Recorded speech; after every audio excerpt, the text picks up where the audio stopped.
Welcome to the Everyday English Podcast. Learn with me daily, improve constantly.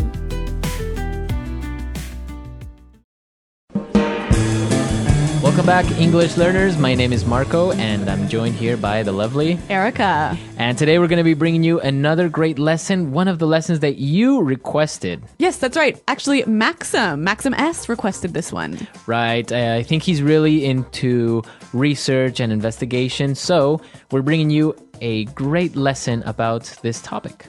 Okay, so I'm really excited to hear this dialogue all about research. So why don't we start listening to two university professors discussing an important question.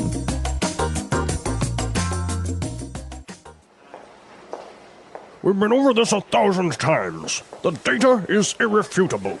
Look, we've done extensive research, built studies, and read the literature, and there is conclusive evidence to support my theory. Horowitz, I beg to differ.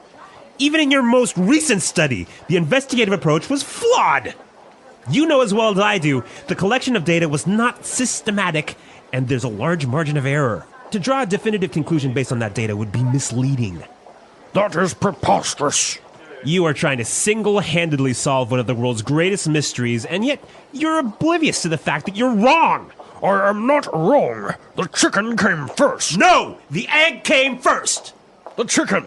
Egg! The chicken. The egg! The chicken. The egg!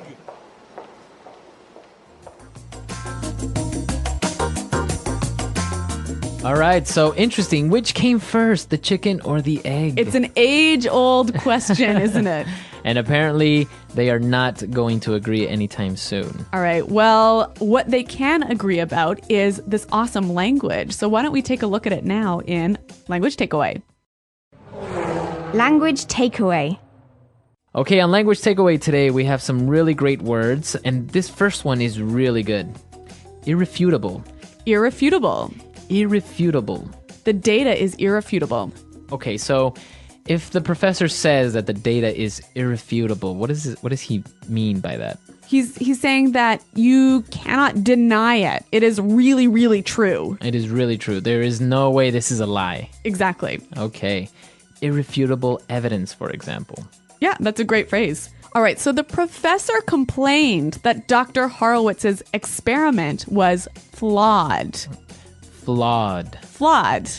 So, flawed. Is that an adjective, a verb, or a noun?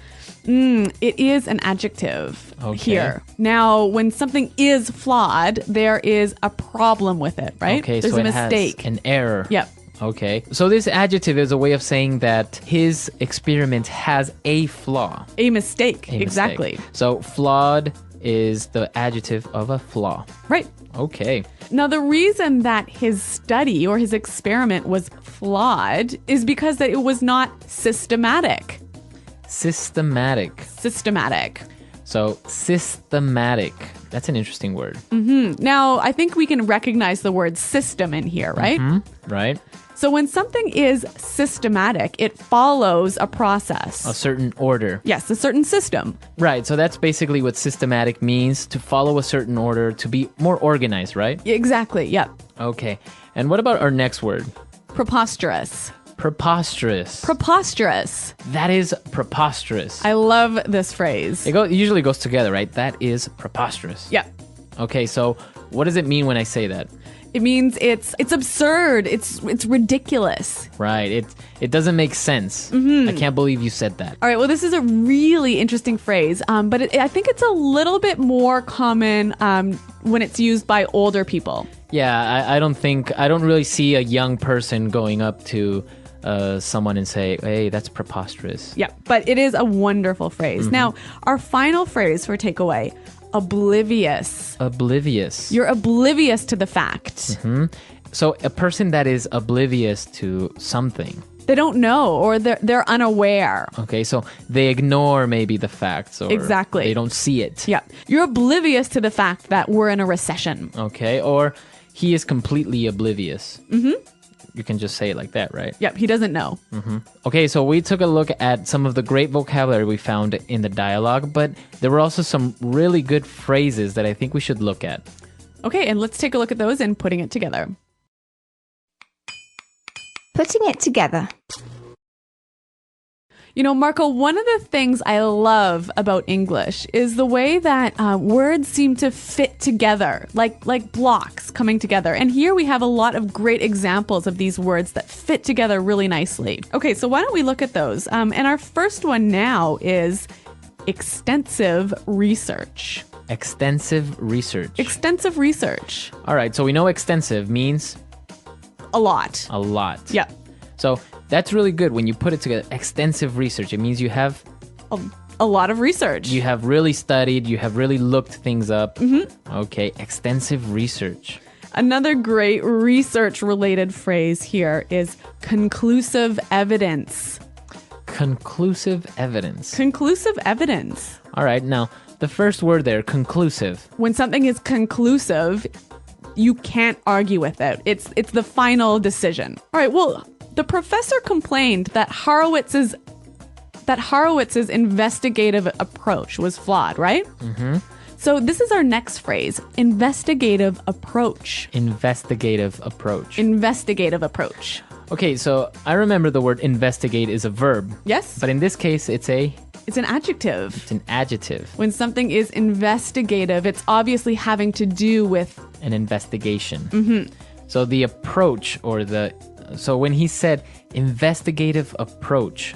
just simply the way you investigate Okay. the problem. The way he investigated. Okay. Very interesting. What about this other phrase that I saw? It was really interesting. Definitive conclusion. Definitive conclusion. So a definitive conclusion.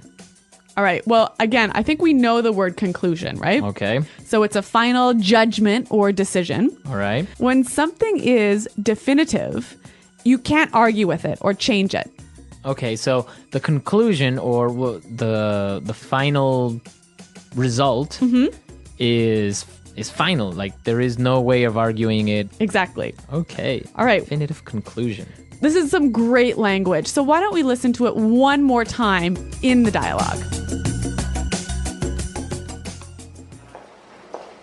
We've been over this 1,000 times. The data is irrefutable. Look, we've done extensive research, built studies, and read the literature, and there is conclusive evidence to support my theory. Horowitz, I beg to differ.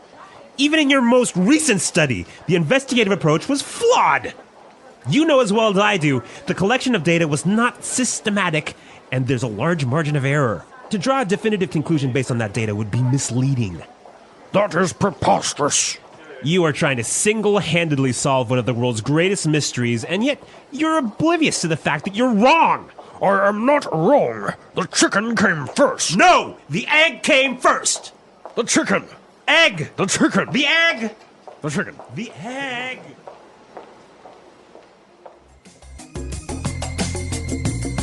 So, an interesting question. What do you think? What came first, the chicken or the egg?